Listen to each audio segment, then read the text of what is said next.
Welcome back to educational academy Asansol. আশা করি তোমরা সব ভালো আছো। তো লাস্ট দিনে আমরা দেখিয়েছিলাম যে ফিউচার পারফেক্ট টেন্সের প্যাসিভ ভয়েসের ফর্মুলা কী। তো আজ আমরা দেখাবো যে ডাইরেক্ট প্যাসিভ কী করে হয়। কারণ আমরা যে বাক্য বলি কখনো টেন্সে বলি, কখনো প্যাসিভে বলি। তো বাক্যটাকে পড়ে আমাদের বুঝতে হবে যে কোনটা টেন্সে হবে, কোনটা প্যাসিভে হবে। তো আমাদের মনে রাখতে হবে যে বাক্যের মধ্যে যদি কর্তা থাকে তাহলে বুঝতে হবে ওটা টেন্সে বানাতে হবে। আর যদি বাক্যের মধ্যে কোনো কর্তা না থাকে, মানে কে কাজ করছে সেটা যদি বলা না থাকে, তাহলে আমাদের বুঝে নিতে হবে যে সেটা প্যাসিভ ভয়েস হবে। এবং সেই passive voice present indefinite tense হিসাবে হতে পারে, প্রেজেন্ট কন্টিনিউয়াস হিসাবে হতে পারে, প্রেজেন্ট পারফেক্ট হিসাবে হতে পারে, পাস্ট ইনডেফিনাইট হিসাবে হতে পারে। মানে যেরকম বাক্যটা থাকবে সেই টেন্স হিসাবে আমরা প্যাসিভে করে নেব। ধরো আমি একটা বাক্য লিখলাম যে এই জমিটিকে প্রতি বছর চাষ করা হয়। পুরো বাক্যটা হচ্ছে যে এই জমিটিকে প্রতি বছর চাষ করা হয়। এখন যদি আমি তোমাদের বলি যে এই জমিটি কে চাষ করে, তাহলে বলতে পারা যাবে না যে কে চাষ করে, কারণ কে চাষ করে সেটা বাক্যের মধ্যে বলা নেই। সুতরাং আমরা জানি না যে কে চাষ করে। সুতরাং এই বাক্যটা তখন আমাকে ধরে নিতে হবে প্যাসিভে হবে, কারণ বাক্যের মধ্যে যদি কর্তা না থাকে তাহলে বুঝতে হবে যে সেটা প্যাসিভে হবে। তো এই বাক্যের মধ্যে কে কাজ করছে বা কর্তাটা এখানে নেই, তাহলে সুতরাং আমি ধরে নেব যে এটা প্যাসিভ ভয়েসে হবে। এবারে কথা হচ্ছে যে কোন টেন্সের প্যাসিভ। তো আমাকে সবচেয়ে আগে এইটুকু মার্ক করতে হবে যে এই জমিটিকে চাষ করা হয়। হয় মানে আমাকে ধরে নিতে হবে যে রোজ বা প্রায় হয় বা প্রতিদিন হয়। তো আমরা তো জানি যে কাজটা রোজ হয় বা প্রতিদিন হয় বা প্রায় হয় সেই কাজটাকে আমরা প্রেজেন্ট ইনডেফিনাইট টেন্স বলি। তার মানে এটা প্রেজেন্ট ইনডেফিনাইট টেন্সের প্যাসিভে আছে। এবারে প্রেজেন্ট ইনডেফিনাইটের প্যাসিভের ফর্মুলা আমরা জানি, প্রথমে অবজেক্ট আছে, তো অবজেক্টের জায়গায় নেব এই জমিটি, তার মানে প্রথমে হবে দিস ল্যান্ড। তারপর দেখো অবজেক্টের পর অ্যাম ইজ আর। তোমরা কিন্তু প্যাসিভ ভয়েস প্রেজেন্ট ইনডেফিনাইটের প্যাসিভ ভয়েসের খাতাটা একটু খুলে নাও, তাহলে দেখতে পাবে প্রথমে ছিল অবজেক্ট, তো অবজেক্টের জায়গা হবে জমিটিকে দিস ল্যান্ড। এবারে হচ্ছে অবজেক্টের পর আছে অ্যাম কিংবা ইজ কিংবা আর। তো এই জমিটা একটা জমি, সুতরাং ইজ হবে। তারপর দেখো ভার্বের 3 নম্বর রূপ আছে। তো আমরা জানি চাষ করা ইংরাজি কাল্টিভেট মানে চাষ করা। মধ্যেরটা শুধু ডি যোগ হবে, মানে কাল্টিভেট লিখে ডি যোগ করে দেবো, কাল্টিভেটেড।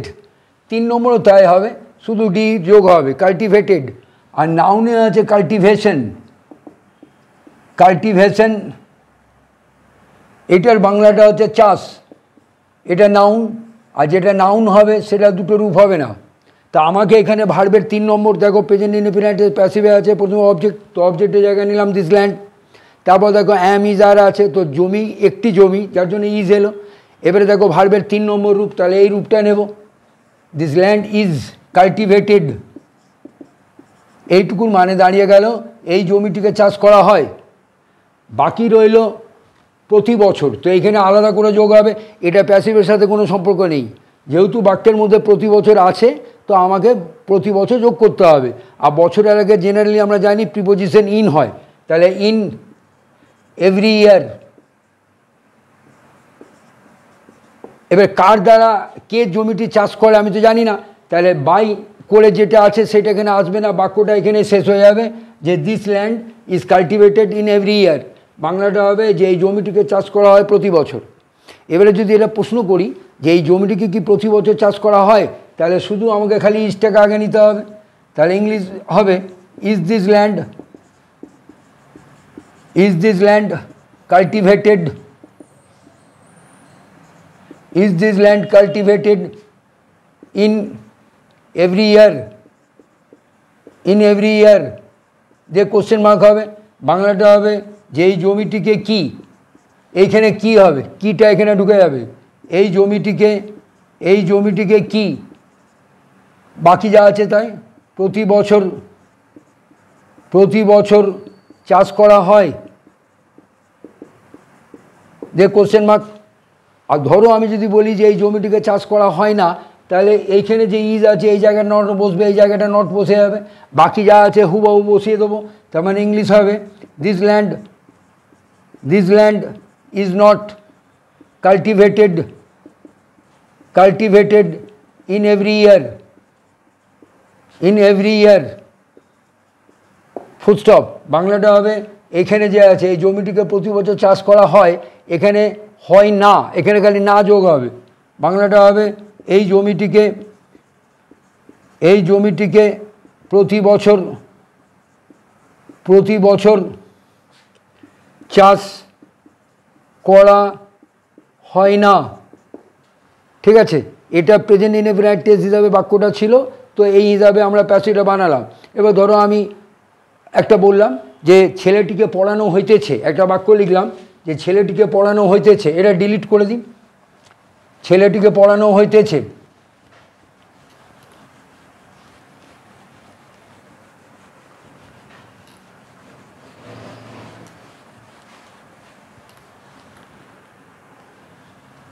ছেলেটিকে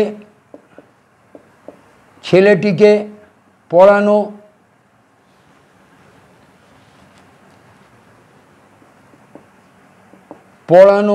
হইতেছে, ছেলেটিকে পড়ানো হইতেছে, ছেলেটিকে পড়ানো হইতেছে। এইটা যদি আমার বাক্য হয়, তাহলে আমি যদি বলি ছেলেটিকে কে পড়াচ্ছে, তাহলে আমিও জানি না, তুমিও জানো না যে কে পড়াচ্ছে, সুতরাং বাক্যের মধ্যে কর্তা নেই। আর কর্তা যদি না থাকে তাহলে হবে প্যাসিভ। এবারে বাক্যের মধ্যে যেহেতু তেছে আছে, তার মানে প্রেজেন্ট কন্টিনিউয়াস টেন্সের প্যাসিভ। কারণ প্রেজেন্ট কন্টিনিউয়াস টেন্সে আমরা বলেছিলাম যে কাজটা কিছুক্ষণ সময় ধরে চলিতেছে, ওই তেছি থাকা মানে প্রেজেন্ট কন্টিনিউয়াস, তার মানে এটা প্রেজেন্ট কন্টিনিউয়াসের প্যাসিভে হবে। এবারে প্রেজেন্ট কন্টিনিউয়াসের প্যাসিভের ফর্মুলাটা একটু খুলে দেখো। প্রথমে দেখো অবজেক্ট আছে, তারপর অ্যাম ইজ আর যে কোনো একটা নেব, তারপর দেখবে বিইং আছে, তারপর ভার্ব 3, তারপর বাই প্লাস সাবজেক্ট। এখানে ডাইরেক্ট এটা যেহেতু কে পড়াচ্ছে বলা নেই, তার মানে এটা হচ্ছে ডাইরেক্ট প্যাসিভ, এটা হচ্ছে ডাইরেক্ট প্যাসিভ।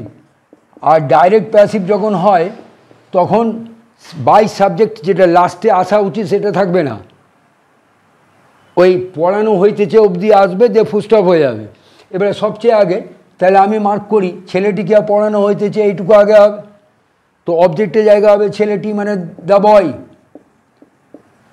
তারপর অ্যাম ইজ আর একটা নেব, তো বয়ের পর ইজ হবে, দ্য বয় ইজ, তারপর দেখো পড়ানো ইজ হলো, তারপর দেখো প্রেজেন্ট কন্টিনিউয়াসের প্যাসিভ, তো সুতরাং বিইং আছে দেখো, তো বিইং হবে, দ্য বয় ইজ বিইং। এবারে পড়ানোর 3 নম্বর রূপ, তো আমরা জানি টিচ মানে পড়ানো, TEACH, মধ্যেটা টট, TAUGST, টট, 3 নম্বর আবার টট, TAUGST। তা আমাকে এই রূপটা নিতে হবে, তাহলে the boy is being taught, TAUGST, এইটুকু হয়ে গেল। দ্য বয় ইজ বিইং টট মানে ছেলেটিকে পড়ানো হইতেছে, এখানে ফুলস্টপ হয়ে যাবে।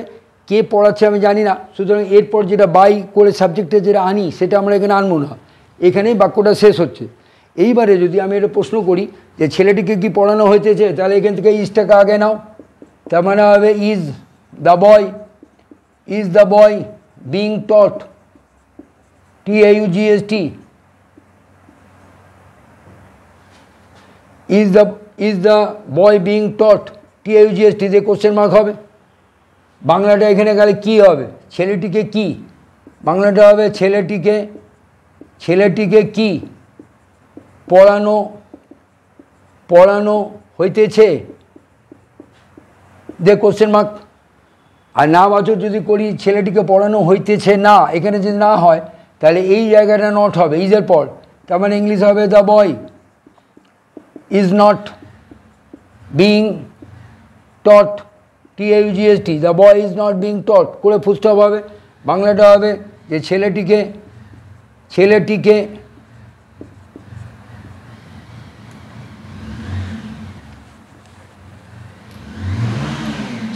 পড়ানো হইতেছে না, ছেলেটিকে পড়ানো হইতেছে না,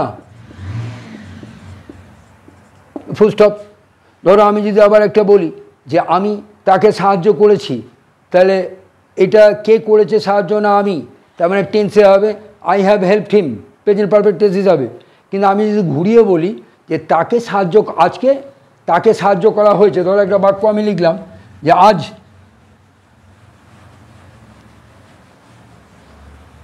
তাকে সাহায্য করা হয়েছে, আজ তাকে সাহায্য করা হয়েছে, এই যে বাক্যটা, আজ তাকে সাহায্য করা হয়েছে, এবারে কে তাকে সাহায্য করেছে আমি যদি প্রশ্ন করি, তুমি বলতে পারবে কে তাকে সাহায্য করেছে? নিশ্চয়ই তুমি বলতে পারবে না, আমিও বলতে পারবো না, কারণ আমরা জানি না কে তাকে সাহায্য করেছে। তার মানে এই বাক্যটার মধ্যে কর্তা নেই, সাবজেক্ট নেই, সুতরাং এটা ডাইরেক্ট প্যাসিভ হবে। এবার লাস্টে যেহেতু হয়েছে আছে, হয়েছে এরকম যদি বাক্য হয় তাহলে বুঝে নিতে হবে প্রেজেন্ট পারফেক্ট টেন্স। কারণ প্রেজেন্ট পারফেক্ট টেন্সে আমরা বলেছিলাম যে কাজটা এইমাত্র করা হয়েছে বোঝায়, সেই কাজটিকে আমরা প্রেজেন্ট পারফেক্ট টেন্স বলি। এবারে প্রেজেন্ট পারফেক্ট টেন্সের ফর্মুলা কি না, প্রথমে সাবজেক্ট, তারপর হ্যাভ বা হ্যাজ, ভার্বের 3 নম্বর প্লাস অবজেক্ট, এটা টেন্সের নিয়ম। এবারে যেহেতু এটা প্যাসিভে আছে তাহলে প্রথমে অবজেক্ট হবে, তো অবজেক্ট মানে প্রথমে হবে তাকে, এইটুকু আগে হবে, প্রথমে তাকে হবে। আর এইটুকু মার্ক করো যে তাকে সাহায্য করা হয়েছে, এইটুকু বাংলা আগে হবে।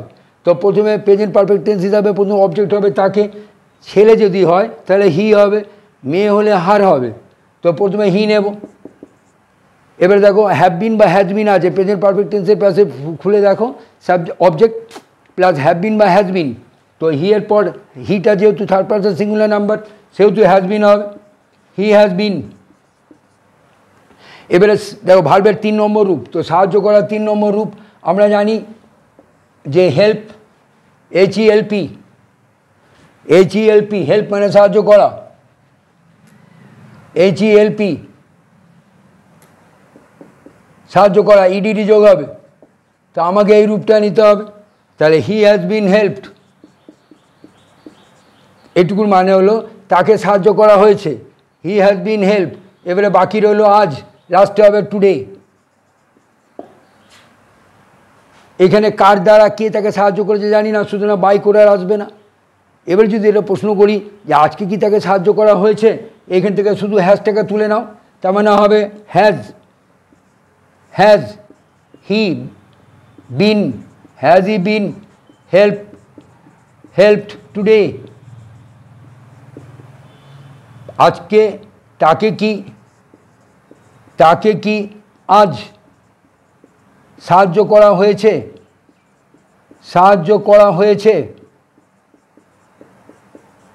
যে কোশ্চেন মার্ক। আর যদি তুমি বলো যে তাকে সাহায্য করা হয়নি, তাহলে এই জায়গাটা নট হবে হ্যাজের পর, তার মানে ইংলিশ হবে he has not been helped, এবার টুডে যোগ করে দাও, বাংলাটা হবে যে তাকে আজ সাহায্য করা হয়নি, he has not been help today, তাকে আজ সাহায্য করা হয়নি। কার দ্বারা জানি না, সুতরাং এখানে বাই করে আর যেটা আছে সেটা আসবে না, এখানে ফুলস্টপ হয়ে বাক্যটা শেষ হয়ে যাবে। ধরো এইরকমই যদি একটা বাক্য করি যে আমি তাকে পড়িয়েছিলাম, তাহলে টেন্স হিসাবে আই টট হিম হবে। কিন্তু আমি যদি এমনি ঘুরিয়ে বলে দিই যে কালকে তাকে পড়ানো হয়েছিল, তাহলে কে তাকে পড়িয়েছিল বলা নেই, তার মানে এটা প্যাসিভে হবে। কোন টেন্সের প্যাসিভ না, ছিলাম মানে পাস্ট ইনডেফিনাইট টেন্স। এবারে পাস্ট ইনডেফিনাইট টেন্সের ফর্মুলা আমরা কী জানি, প্রথম অবজেক্ট হবে, তো অবজেক্টের জায়গায় প্রথমে হি হবে, তারপর দেখো পাস্ট ইনডেফিনাইট টেন্সের ফর্মুলা প্রথম অবজেক্ট, তারপর ওয়াজ বা ওয়্যার, তো হি এর পর ওয়াজ হবে। এবারে পড়ানো হয়েছিল, তো পড়ানো 3 নম্বর টট হবে, TAUGHT, তাহলে হি ওয়াজ টট, এটুকুর মানে তাকে পড়ানো হয়েছিল। এবারে কবে না কালকে মানে গতকাল, তার মানে ইয়েস্টারডে, এখানে ইয়েস্টারডে যোগ হবে, YESTERDAY, বাংলাটা ছিল যে তাকে কাল পড়ানো হয়েছিল,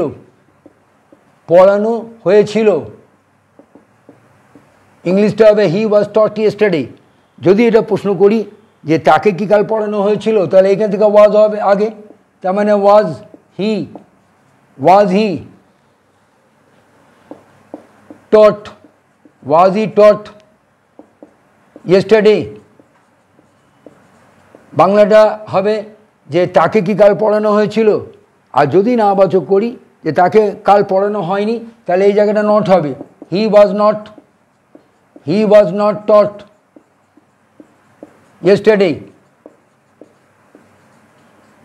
ইয়েস্টারডে।